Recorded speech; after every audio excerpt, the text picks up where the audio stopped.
पाकिस्तान के 1973 के आइन के मुताबिक भी, कानून के मुताबिक भी, ना तो कदियानी मुसलमानों जैसी अजान दे सकते हैं, ना मुसलमानों जैसी नमाज पढ़ सकते हैं, ना मुसलमानों जैसी मस्जिद बना सकते हैं, ना ही पाकिस्तान में अपने मजहब की तबलीग कर सकते हैं। ये पाकिस्तान के आइन के मुताबिक है।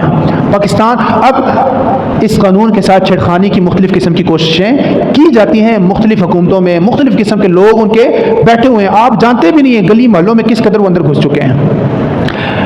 हमारी आने वाली नस्ल को हमारे ईमान का एक बुनियादी अकीदा है, इस मसला के बारे में हमें इल्म होना चाहिए। चूँकि ग़ुलाम अहमद क़दियानी का दावा ये था कि मैं हुजूर का बुरूज़ी नबी हूँ, मैं बुरूज़ी नबी हूँ, और अपनी वो, बल्कि एक जगह कहता है ज़िल्ली नबी हूँ।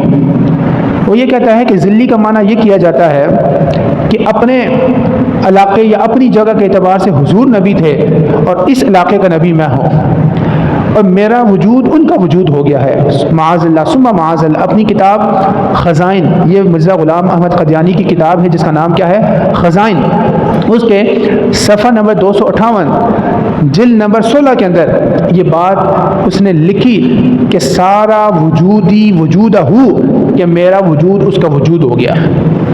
माअज़ल्लाह सुम्मा, यानी अपने वजूद को ये हुजूर का वजूद कह रहे हैं। तो हम कहते हैं कि हुजूर के बाद ना कोई तशरीह नबी आ सकता है, ना कोई गैर तशरीह नबी आ सकता है, ना कोई ज़िल्ली नबी आ सकता है, ना कोई बुरूज़ी नबी आ सकता है। इसलिए नबूवत की जो अक़साम मुख्तलिफ उसकी सिनफ़ें बयान की जाती हैं, हम कहते हैं कि हुजूर नबूवत के सिलसिले का नुक़्ता इख्तिताम है।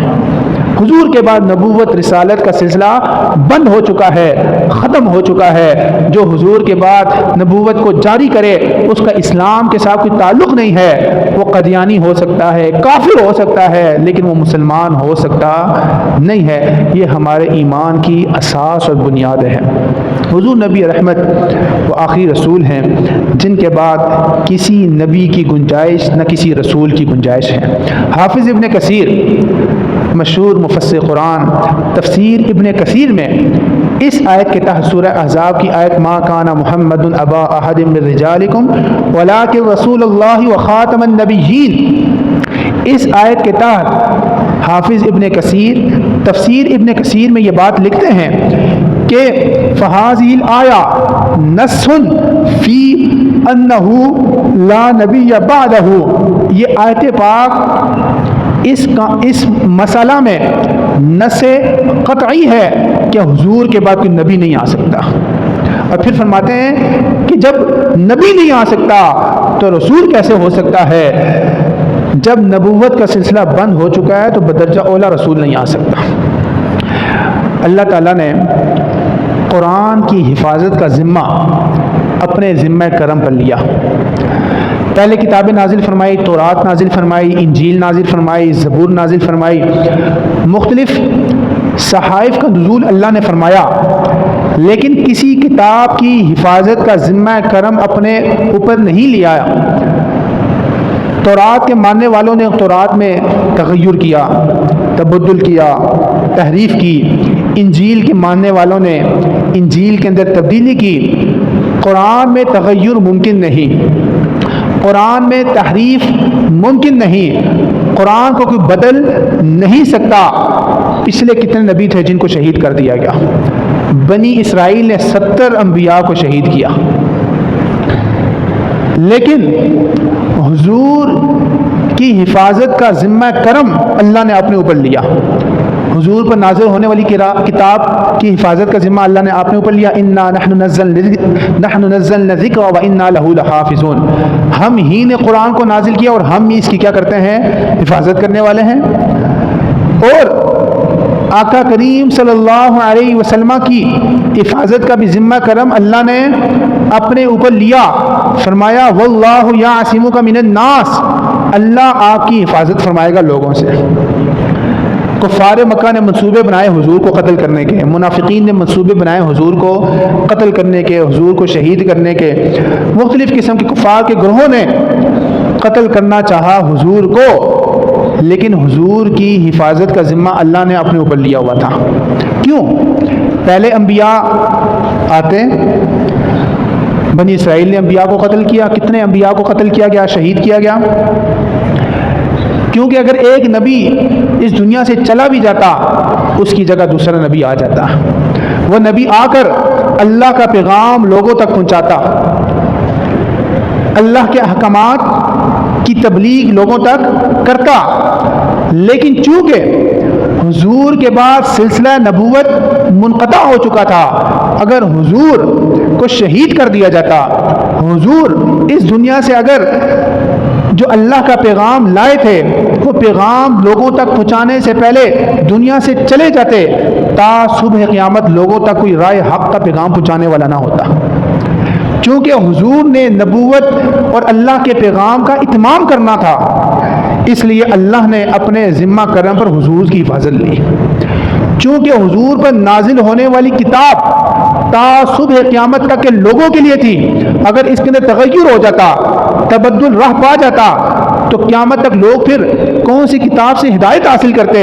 اس لیے اللہ نے حضور کی بھی حفاظت کا ذمہ کرم اپنے اوپر لیا اور حضور پر نازل ہونے والی کتاب کا بھی ذمہ کرم کی حفاظت اپنے اوپر لے لیا۔ پتہ چلا کہ قرآن آخری کتاب ہے، حضور آخری نبی اور رسول ہے۔ اسی طرح حدیث پاک میں آتا ہے، متفقن علیہ روایت ہے، صحیح بخاری شریف میں بھی صحیح مسلم شریف میں بھی، دونوں میں یہ روایت موجود ہے۔ آقا کریم صلی اللہ علیہ وسلم نے ارشاد فرمایا، میری مثال اس طرح ہے جیسے کسی شخص نے خوبصورت محل بنایا، خوبصورت گھر تیار کیا، اس کی تزئین کی، آرائش کی، بناوٹ کی، سجاوٹ کی، ایک جگہ پر ایک اینٹ کی جگہ اس نے چھوڑ دی۔ لوگ آتے ہیں، گھر کو دیکھتے ہیں، اتنا عالیشان گھر، خوب سجا ہوا گھر، عالیشان قسم کے پتھر لگے ہوئے، لیکن جب دیکھتے ہیں کہ ایک جگہ پر اینٹ نہیں ہے تو بڑی حیرت کا اظہار کرتے ہیں کہ یہاں پر اینٹ کیوں نہیں ہے؟ حضور نے فرمایا، فَأَنَا اللَّبِنَا، یہ پورا گھر تمام انبیاء کی مثال ہے، اور جو ایک اینٹ کی جگہ خالی تھی، فرمایا انا اللبنہ، میں وہ اینٹ ہوں، وَأَنَا خَاتَمُ النَّبِيِّينَ، میں آخری نبی ہوں، لا نبی بعدی، میرے بعد کوئی نبی نہیں آ سکتا۔ وہ جو آخری اینٹ تھی، حضور نے فرمایا انا اللبنہ، اب وہ گھر مکمل ہو چکا ہے، اب وہ گھر بالکل تیار ہو چکا ہے۔ جب گھر بالکل فنشنگ کا کام ہو جائے، تزئین اس کی ہو جائے، آرائش ہو جائے، اب اس کے اوپر آ کر کوئی اس طرح کا علیحدہ سے کوئی پتھر لگائیں، وہ بدنما لگے گا، وہ برا لگے گا۔ حضور نے فرمایا، جو نبوت کا قصر تھا، جو نبوت کا محل تھا، اس کی تکمیل ہو چکی ہے، میں آخری نبی ہوں، میرے بعد کوئی نبی نہیں آ سکتا۔ اب کوئی قادیان کا کانا، قادیان کا دجال آ کر اپنا وہاں پہ روڑا اٹکانے کی کوشش کرے گا تو وہ محل بدنما لگے گا۔ حضور نے فرمایا، وہ جو اینٹ کی جگہ خالی تھی، انا اللبنہ، میں وہ اینٹ ہوں، انا خاتم النبیین، میں آخری نبی ہوں، لا نبی بعدی، میرے بعد کوئی نبی نہیں۔ یہ متفقون علیہ روایت ہے، صحیح بخاری صحیح مسلم دونوں میں روایت موجود ہے۔ ایک اور روایت میں آتا ہے، حضرت جبیر رضی اللہ تعالی عنہ سے مروی ہے کہ آقا کریم صلی اللہ علیہ وسلم نے اپنے اسماء گنوائے۔ آپ جانتے ہیں کہ حضور کے 99 نام ہیں صفاتی۔ حضور نے فرمایا، انا محمد، میں محمد ہوں۔ حضور نے اپنے نام بتائے، انا محمد، میں محمد ہوں۔ انا احمد، میں احمد ہوں۔ انا الماحی، حضور نے فرمایا میں ماحی ہوں۔ حضور کے ناموں میں سے ایک نام ماحی۔ ماحی کسے کہتے ہیں؟ حضور نے فرمایا، الذی یمحو اللہ بالکفر، میں کفر کو مٹانے والا ہوں۔ فرمایا، انا الحاشر، میں حاشر ہوں۔ حاشر کسے کہتے ہیں؟ الذی یحشر الناس علی قدمی، کل قیامت والے دن لوگوں کو میرے قدم سے اٹھایا جائے گا۔ انا الحاشر، حاشر کہتے ہیں اٹھنے والے کو۔ کل قیامت والے دن آدم علیہ السلام سے لے کر تا صبح قیامت تک آنے والے تمام لوگوں کو میدان محشر میں جو اٹھا کر جمع کیا جائے گا، فرمایا تمام لوگوں کو میرے قدم سے اٹھایا جائے گا۔ انا محمد، میں محمد ہوں، انا احمد، میں احمد ہوں، انا الماحی، میں ماحی ہوں، میں کفر کو مٹانے والا ہوں، انا الحاشر، لوگوں کو قیامت والے دن میرے قدم سے اٹھایا جائے گا، اور فرمایا انا العاقب، میں عاقب ہوں۔ پوچھا عاقب کون ہوتا ہے؟ فرمایا والعاقب الذی لیس بعدہ نبی، عاقب وہ ہوتا ہے جس کے بعد کوئی نبی نہیں آ سکتا۔ یہ روایت بھی متفق علیہ ہے، صحیح بخاری صحیح مسلم دونوں میں روایت موجود ہے۔ جب حضور خود فرما رہے ہیں ہم نے کلمہ حضور کا پڑھا ہے، ہم نے کلمہ حضور کا پڑھا ہے، جب حضور کا پڑھا ہے، جب حضور فرما رہے ہیں میں آخری نبی ہوں، میرے بعد کوئی نبی آ سکتا نہیں ہے، تو قدیان کا کوئی دجال، قدیان کا کوئی کانا، قدیان کا کوئی جھوٹا، قدیان کا کوئی کذاب نبوت کا دعویٰ کرے، وہ کافر تو ہو سکتا ہے، اس کا مذہب قدیانی تو ہو سکتا ہے، اس کے ماننے والے کافر تو ہو سکتے ہیں، ان کا اسلام کے ساتھ کوئی تعلق ہو سکتا نہیں ہے، وہ اسلام کا شعار اپنا سکتے نہیں ہیں۔ ہمارے پاکستان کے 1973 کے آئین کے مطابق بھی، قانون کے مطابق بھی، نہ تو قدیانی مسلمانوں جیسی اذان دے سکتے ہیں، نہ مسلمانوں جیسی نماز پڑھ سکتے ہیں، نہ مسلمانوں جیسی مسجد بنا سکتے ہیں، نہ ہی پاکستان میں اپنے مذہب کی تبلیغ کر سکتے ہیں۔ یہ پاکستان کے آئین کے مطابق ہے۔ پاکستان اب اس قانون کے ساتھ چھیڑخانی کی مختلف قسم کی کوششیں کی جاتی ہیں، مختلف حکومتوں میں مختلف قسم کے لوگ ان کے بیٹھے ہوئے ہیں، آپ جانتے بھی نہیں ہیں گلی محلوں میں کس قدر وہ اندر گھس چکے ہیں۔ ہماری آنے والی نسلوں کے ایمان کے ساتھ کھلواڑ کرتے ہیں، چونکہ ہمیں مسئلہ ختم نبوت کی اساس، اس کی اہمیت کے بارے میں علم نہیں ہوتا۔ ہمیں مسئلہ ختم نبوت کی جو قرآن اور حدیث میں جو ہمیں روشنی ملتی ہے، روشنی مل رہی ہے، اس کا علم نہ ہونے کی وجہ سے ہم ان کی میٹھی میٹھی باتوں میں آ جاتے ہیں۔ پھر ہمارا نوجوان یورپ جانے کے لیے اپنا مذہب قدیانی لکھ دیتا ہے کہ یورپ پہنچ جاؤ۔ یہ عورتیں بھی پیش کرتے ہیں، یہ باقاعدہ ان کی ڈاکومنٹری پڑھیں، جو قدیانی سے مسلمان ہوتے ہیں تو آپ کے ہوش اڑ جائیں، یہ کس قدر اپنے مذہب کی تبلیغ کے لیے نیچے گر جاتے ہیں۔ عورتیں بھی پیش کرتے ہیں، پیسہ بھی دیتے ہیں، یورپ جانے کی لالچ بھی دیتے ہیں، یورپ لوگوں کو لے کے بھی جاتے ہیں، وہاں سے جتنی انکم ان کی ہوتی ہے اس کا ایک خاص حصہ بھی انہوں نے مقرر کیا ہوتا ہے کہ اتنا حصہ آپ نے ہمارے مذہب کو دینا ہے تاکہ ہم اپنے مذہب کی تبلیغ و ترویج کریں۔ ہم حضور کا کلمہ پڑھنے والے ہیں، حضور کی بے شمار احادیث صراحتاً حضور نے فرمایا میں آخری نبی ہوں، لا نبی بعدی، میرے بعد کوئی نبی آ سکتا نہیں ہے۔ اگر آپ یہ دلیل دیتے ہیں نا کوئی نبی نہیں آ سکتا، تو پھر اس پر وہ کہتے ہیں کہ تشریعی نبی نہیں آ سکتا، غیر تشریعی نبی آ سکتا ہے، ذلی نبی آ سکتا ہے، چونکہ اس نے ایک دعویٰ یہ بھی کیا میں حضور کا ذلی نبی ہوں۔ ہمیں یہ نہیں پتہ ذلی کیا ہوتا ہے، بروزی کیا ہوتا ہے۔ اس انداز میں وہ تبلیغ کر تھوڑی بہت نالج اگر آپ کو ہو بھی، پھر بھی وہ اپنی باتوں میں آپ کو پھنسا لیتے ہیں، حتیٰ کہ جو قرآن کی سری آیت ما کان محمد ابا احد من رجالکم ولکن رسول اللہ وخاتم النبیین، خاتم النبیین کا جو معنی ہے، اس معنی کے اندر ہیر پھیر کر کے آپ کے دماغوں کو خراب کر دیتے ہیں۔ یہ ہمارے ایمان کی اساس ہے مسئلہ ختم نبوت، اس کو ہمیں سمجھنا چاہیے، اپنے بچوں کو مسئلہ ختم نبوت کی اساس بتانی چاہیے، اس کی اہمیت ہمیں اپنے بچوں کے سامنے اجاگر کرنی چاہیے کہ مسئلہ ختم نبوت کتنی اہمیت کا حامل ہے۔ مسئلہ ختم نبوت نکل گیا تو ہمارا ایمان نکل گیا، ہمارے ایمان کی بنیاد ہے مسئلہ ختم نبوت۔ حضرت ابو امامہ الباہلی رضی اللہ تعالی عنہ سے مروی ہے، حضور نے فرمایا انا آخر الانبیاء وانتم آخر الامم۔ سنن ابن ماجہ کی روایت ہے، حضور نے فرمایا میرے صحابہ سنو، میں نبیوں میں سے آخری نبی ہوں اور تم امتوں میں سے آخری امت ہو، میرے بعد کوئی نبی نہیں آ سکتا اور تمہارے بعد کوئی اور نئی امت نہیں آ سکتی۔ ہم حضور کی آخری امت ہیں، ہمارے بعد کوئی نئی امت نہیں آ سکتی، حضور کے بعد کوئی دوسرا نبی نہیں آ سکتا۔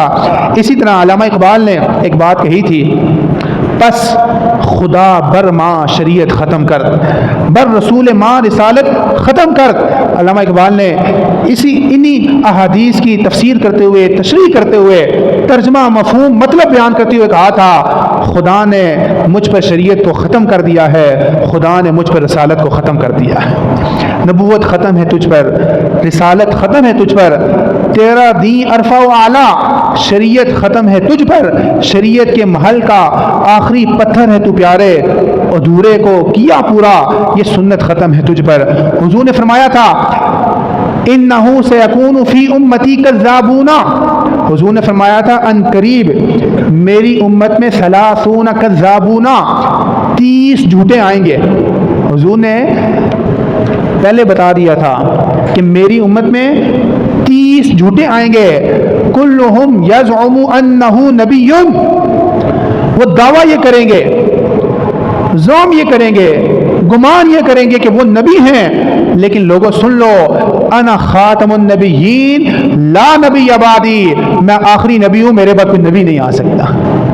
हुजूर के ज़माने में भी 2 लोगों ने नबूवत का दावा किया था, असवद अंसी, बाद में वो फिर गया था, और दूसरा मुसलमान कज़्ज़ाब जिसने नबूवत का दावा किया था। फिर सैयदना सिद्दीक़ अकबर रज़ी अल्लाह तआला अन्हु के दौरे खिलाफत में आप रज़ी अल्लाह तआला अन्हु ने उसके खिलाफ जिहाद किया, उसको शिकस्त की और उसको वासिले जहन्नुम किया। क़यामत तक हुजूर ने फरमाया 30 झूठे आएंगे जो क्या करेंगे, नबूवत का दावा करेंगे, लोगों सुनो वो झूठे हैं, मैं आखिरी नबी हूँ, मेरे बाद कोई नबी आ सकता नहीं। उम्मत का इस बात पे इत्तिफाक है कि हुजूर क्या है, अल्लाह के आखिरी नबी, आखिरी रसूल हैं, हुजूर के बाद कोई नबूवत नहीं, कुरान के बाद कोई और किताब नहीं।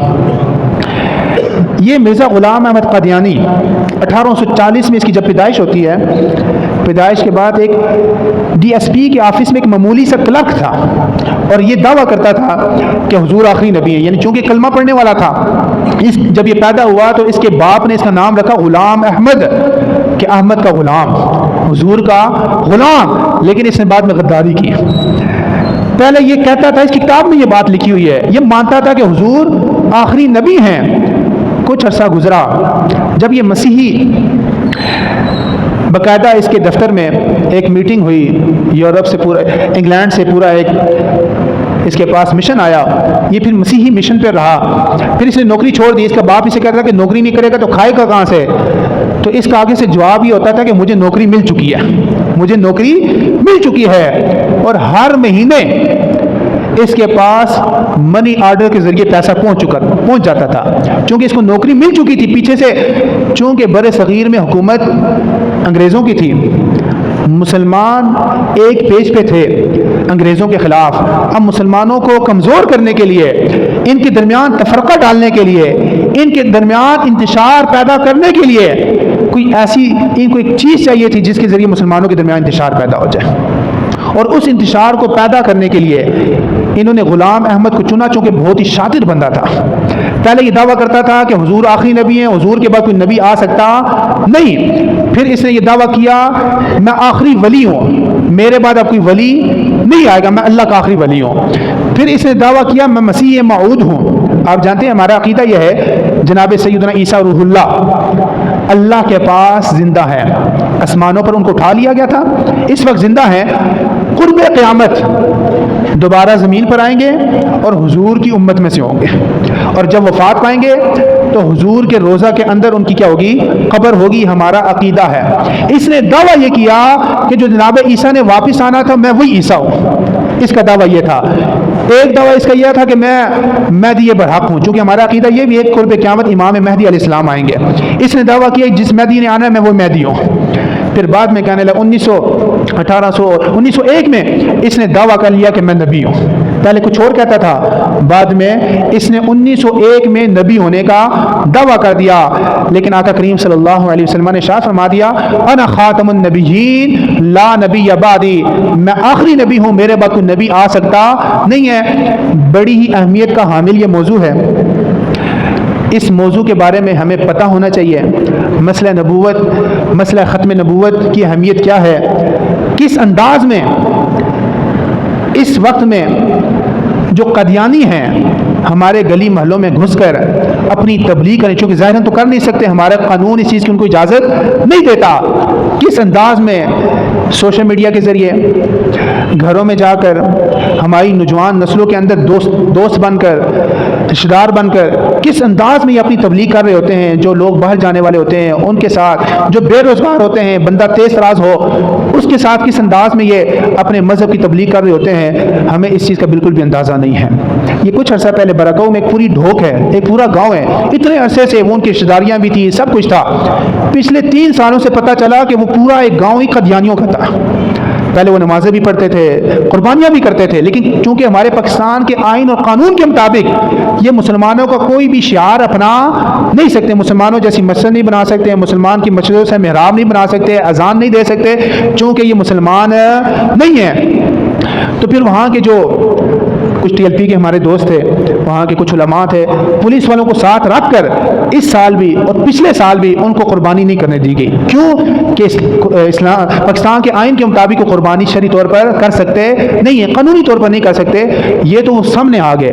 इस तरह हमारे दरमियान बहुत सारे लोग ऐसे होते हैं जो गली मोहल्लों में अब कदियानी मज़हब की तबलीग कर रहे होते हैं। ये मसला इतनी अहमियत का हामिल क्यों है, इसको जानने के लिए आज एक मसला ख़त्म नबूवत के हवाले से एक तरबियती नशिस्त रखी गई है। शाम को मगरिब से इशा 1 घंटे की तरबियती नशिस्त होगी मल्टीमीडिया प्रोजेक्टर पर। इंशाल्लाह उस पर आपको स्लैशेस के ज़रिए और वीडियोज़ के ज़रिए और तस्वीरों के ज़रिए बताया जाएगा ये मसला इतनी अहमियत का हामिल क्यों है। और अपनी किताबों में मिर्ज़ा ग़ुलाम अहमद क़ादियानी और उसके फॉलोअर्स ने जो गुस्ताखियाँ की हुई हैं, माज़अल्लाह सुम्मा माज़अल्लाह, वो हवाला जात के साथ आपके सामने रखी जाएगी, तो आपको अंदाज़ा होगा ये मसला कितनी अहमियत का हामिल है।